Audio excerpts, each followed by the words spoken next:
ಉಡಾಯಿಸೋ ಖಾರ ಬಣ್ಣ ರುಚಿಯನ್ನು ನೀಡುತ್ತದೆ. ಮೆಣಸಿನ ಪುಡಿ ಚಿಂದಿ ಉಡಾಯಿಸೋ ಖಾರ ಬಣ್ಣ ರುಚಿ. ರಾಜ್ಯ ಸರ್ಕಾರಕ್ಕೆ ಜಾತಿ ಗಣತಿ ವರದಿಯೇ ಈಗ ಕಗ್ಗಂಟಾಗಿ ಪರಿಣಮಿಸಿಬಿಟ್ಟಿದೆ. ಕ್ಯಾಬಿನೆಟ್ ಸಭೆಯಲ್ಲಿ ಪರ ವಿರೋಧದ ಗಲಾಟೆ ಆಗಿದೆ. ಸಚಿವ ಸಂಪುಟ ಚರ್ಚೆ ಬಗ್ಗೆ ವರಿಷ್ಠರ ಗಮನಕ್ಕೆ ತಂದಿದ್ದಾರೆ ಸಿಎಂ ಸಿದ್ದರಾಮಯ್ಯ.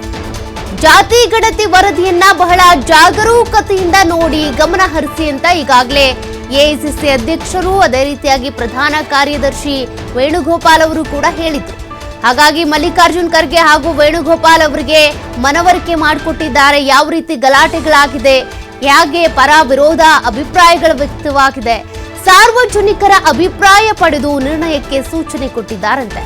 ಹಾಗಾಗಿ ಪಬ್ಲಿಕ್ ಡೊಮೈನ್ಗೆ ಬಿಡೋದಕ್ಕೆ ಸರ್ಕಾರ ಚಿಂತಿಸ್ತಾ ಇದೆಯಂತೆ. ಮೇ ಮೊದಲ ವಾರದ ಕ್ಯಾಬಿನೆಟ್ನವರೆಗೆ ಸಮಯಾವಕಾಶವನ್ನು ಕೊಡಲಾಗುತ್ತೆ. ಅಲ್ಲಿವರೆಗೆ ಸಾರ್ವಜನಿಕರ ಚರ್ಚೆ ಅಭಿಪ್ರಾಯಕ್ಕೆ ಬಿಡಬೇಕು ಅಂತ ಸರ್ಕಾರ ಚಿಂತನೆ ನಡೆಸಿದೆಯಂತೆ. ಎಲ್ಲರ ಅಭಿಪ್ರಾಯವನ್ನ ಸಂಗ್ರಹ ಮಾಡಿ ಆ ಕ್ಯಾಬಿನೆಟ್ನಲ್ಲಿ ಅಂದ್ರೆ ಮೇ 2ನೇ ತಾರೀಕು ನಡೆಯುವಂತಹ ಕ್ಯಾಬಿನೆಟ್ನಲ್ಲಿ ಚರ್ಚೆ ಆಗುತ್ತೆ. ನಂತರ ವರದಿ ಜಾರಿಯ ಬಗ್ಗೆ ಅಂತಿಮ ತೀರ್ಮಾನವನ್ನ ತೆಗೆದುಕೊಳ್ತಾರೆ. ಅಲ್ಲಿವರೆಗೂ ಜಾತಿ ಗಣತಿ ವರದಿಗೆ ತಾತ್ಕಾಲಿಕವಾಗಿ ಬ್ರೇಕ್ ಬಿದ್ದಂತಾಯ್ತು. ಈಗಾಗಲೇ ಸಿಎಂ ಸಿದ್ದರಾಮಯ್ಯ, ಡಿಸಿಎಂ ಡಿಕೆ ಶಿವಕುಮಾರ್ ಇರ್ಬೋದು, ಉಳಿದಂತ ಸಚಿವರಿರ್ಬೋದು, ಎಲ್ಲರೂ ಕೂಡ ಸಚಿವ ಸಂಪುಟ ಸಭೆಯಲ್ಲಿ ಭಾಗಿಯಾದಾಗ ಒಂದಷ್ಟು ಗಲಾಟೆಗಳು, ಪರ ವಿರೋಧ ಅಭಿಪ್ರಾಯಗಳು ವ್ಯಕ್ತವಾಗಿವೆ.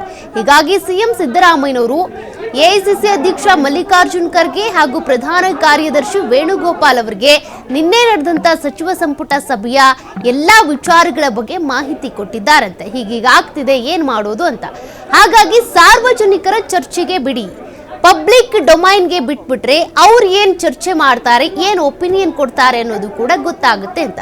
ನಾವು ಮೊದಲಿಂದ ಕೂಡ ಅದನ್ನೇ ಹೇಳ್ತಾ ಇದ್ದಿದ್ದು, ಸಾರ್ವಜನಿಕರ ಚರ್ಚೆಗೆ ಬಿಟ್ರೆ ಅಟ್ಲೀಸ್ಟ್ ಗೊತ್ತಾಗುತ್ತೆ ಇವರು ಮನೆಗೆ ಹೋಗಿ ಜಾತಿ ಗಣತಿ ಸಮೀಕ್ಷೆ ಮಾಡಿಲ್ವಾ, ಏನ್ ಕತೆ, ವೈಜ್ಞಾನಿಕನ ನಿಜಕ್ಕೂ ಅವರವರ ಸಮುದಾಯದಲ್ಲಿ ಇರುವಂತಹ ಜಾತಿ ಜನಸಂಖ್ಯೆ ಅಷ್ಟೇನೆ ಇದೆಯಾ ಅಥವಾ ಬೇರೆ ವ್ಯತ್ಯಾಸಗಳು ಕಂಡು ಬರ್ತಿದ್ಯಾ, ಅದೆಲ್ಲವನ್ನು ಕೂಡ ಜನರೇ ಗಮನ ಹರಿಸ್ತಾರೆ.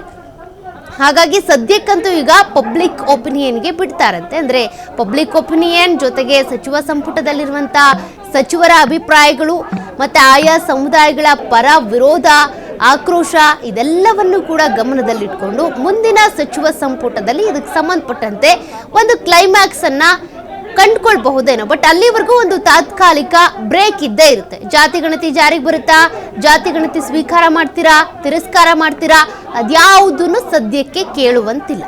ಏನೇನ್ ಅಭಿಪ್ರಾಯಗಳು ವ್ಯಕ್ತವಾಗುತ್ತೆ ಅದನ್ನ ನೋಡ್ಬೇಕಿದೆ. ಹಾಗಾಗಿ ಸದ್ಯಕ್ಕೀಗ ಜನರ ಕೈ ಸೇರ್ಬೇಕಿದೆ ಈ ಒಂದು ಜಾತಿ ಗಣತಿಯ ವರದಿ. 2015ರಲ್ಲಿ ಆದಂತ ಜಾತಿ ಗಣತಿ ವರದಿಯ ಸಂಬಂಧ ಈಗಾಗಲೇ ಒಂದು ಆಯೋಗ ರಚನೆ ಆಗಿತ್ತು. ಜಯಪ್ರಕಾಶ್ ಹೆಗ್ಡೆ ಅವರು ಅದಕ್ಕೆ ಸಂಬಂಧಪಟ್ಟಂತೆ ಅಧ್ಯಯನ ಮಾಡಿ ವರದಿ ಕೊಟ್ಟಿದ್ದಾರೆ. ಆ ವರದಿಯ ಬಗ್ಗೆ ಈಗ ಪಬ್ಲಿಕ್ ಒಪಿನಿಯನ್ ಏನು ಅನ್ನೋದನ್ನ ನೋಡ್ಬೇಕಿದೆ. ಮತ್ತಷ್ಟು ಡೀಟೇಲ್ಸ್ ಕೊಡ್ತಾರೆ ಪ್ರತಿನಿಧಿ ಶಿವಕುಮಾರ್. ಈಗಾಗಲೇ ಈ ಒಂದು ಜಾತಿ ಗಣತಿ ವರದಿಗೆ ಸಂಬಂಧಪಟ್ಟಂತೆ ಸಾರ್ವಜನಿಕರ ಚರ್ಚೆಗೆ ಬಿಡಬೇಕು ಅನ್ನೋದು ಮೊದಲಿಂದ ಕೂಡ ಇದ್ದೇ ಇತ್ತು. ನಾವು ನೋಡ್ಬೇಕು ವರದಿಯಲ್ಲಿ ಏನಿದೆ ಅಂತ. ಸದ್ಯಕ್ಕೆ 2ನೇ ತಾರೀಕುವರೆಗೂ ಕೂಡ ಪಬ್ಲಿಕ್ ಡೊಮೈನಿಗೆ ಬಿಡ್ತಾರೆ. ಈಗ ಮುಂದಿನ ತೀರ್ಮಾನ ಏನು, ಅಲ್ಲಿವರೆಗೂ ಕೂಡ ಸಚಿವರು ಏನ್ ಮಾಡ್ತಾರೆ, ಅವ್ರ ಪ್ಲಾನ್ ಏನಾಗಿರುತ್ತೆ? ಜಾತಿ ಗಣತಿ ವರದಿ ನಿನ್ನೆ ನಡೆದಂತಹ ವಿಶೇಷ ಸಚಿವ ಸಂಪುಟ ಸಭೆಯಲ್ಲಿ ಸುದೀರ್ಘವಾಗಿ ಚರ್ಚೆ ಆಯಿತು. ಕೆಲವು ಆರೋಪ ಪ್ರತ್ಯಾರೋಪಗಳು ಕೂಡ ಅಲ್ಲಿ ಎದುರಾಗಿದೆ, ವಾದ ವಿವಾದಗಳು ಕೂಡ ಆಗಿದೆ.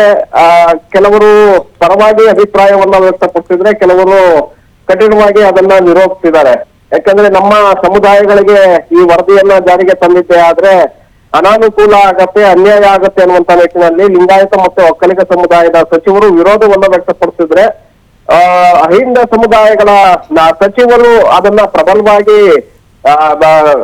ಪರವಾಗಿ ಮಾತನಾಡಿದ್ದಾರೆ.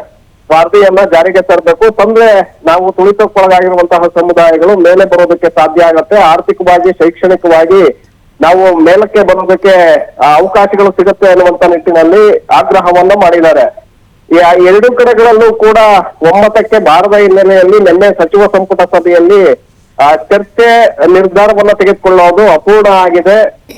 ತಾತ್ಕಾಲಿಕವಾಗಿ ಅದನ್ನ ಮುಂದೂಡಿಕೆ ಮಾಡಲಾಗಿದೆ. 24ರಂದು ಮಲೆಮಹದೇಶ್ವರ ಬೆಟ್ಟದಲ್ಲಿ ಮತ್ತೊಂದು ಸಚಿವ ಸಂಪುಟ ಸಭೆ ನಡೀತಾ ಇದೆ.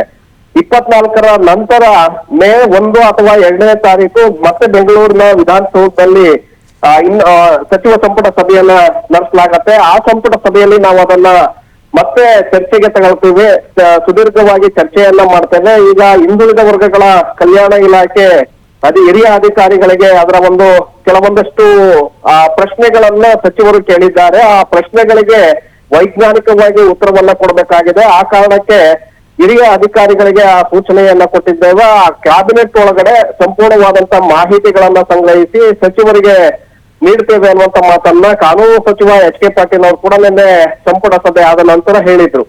ಹಾಗಾಗಿ ಈಗ ಪಬ್ಲಿಕ್ ಒಂದು ಕಡೆ ಸಚಿವರಿಗೆ ಕೇಳಿರುವಂತಹ ಪ್ರಶ್ನೆಗಳಿಗೆ ವೈಜ್ಞಾನಿಕವಾಗಿ ಉತ್ತರವನ್ನ ಕೊಡೋದು, ಮತ್ತೊಂದು ಕಡೆ ಸಾರ್ವಜನಿಕ ಚರ್ಚೆಗೆ ವಿಷಯವನ್ನ ಬಿಡುವಂತ ನಿರ್ಧಾರಕ್ಕೆ ಈಗ ಸರ್ಕಾರ ಬಂದಿದೆ. ಸಾರ್ವಜನಿಕರ ವಿಚಾರಕ್ಕೆ ಬಿಟ್ಟಿದ್ದೇ ಆದ್ರೆ ಸಾರ್ವಜನಿಕರ ಅಭಿಪ್ರಾಯಗಳು ಯಾವ ರೀತಿಯಾಗಿ ಬರುತ್ತೆ, ಹೆಚ್ಚಿನ ಜನ ಇದಕ್ಕೆ ಪರವ ಇದ್ದಾರಾ ಅಥವಾ ವಿರೋಧವಾಗಿದ್ದಾರಾ, ಇದೆಲ್ಲವನ್ನು ಕೂಡ ಮೇ 1-2ರವರೆಗೆ ಕಾದು ನೋಡುವಂತ ತಂತ್ರಕ್ಕೆ ಸರ್ಕಾರ ಬಂದಿದೆ. ಅಷ್ಟರೊಳಗಡೆ ಸಾರ್ವಜನಿಕರ ಅಭಿಪ್ರಾಯಗಳನ್ನ ಸಂಗ್ರಹಿಸಿ ಈ ಕಡೆ ಸಚಿವರ ಅಭಿಪ್ರಾಯಗಳನ್ನು ಮತ್ತೊಮ್ಮೆ ಸಂಗ್ರಹ ಮಾಡಿ ಆ ಮುಂದಿನ ಕ್ಯಾಬಿನೆಟ್ ನಲ್ಲಿ ಇದನ್ನ ಅನುಷ್ಠಾನಕ್ಕೆ ತರುವಂತ ನಿರ್ಧಾರವನ್ನ ತೆಗೆದುಕೊಳ್ಳುವಂತ ಸಾಧ್ಯತೆಗಳಿದೆ. ಸೌಖ್ಯ. Okay, thank you Shivakumar ಡೀಟೇಲ್ಸ್ಗೆ.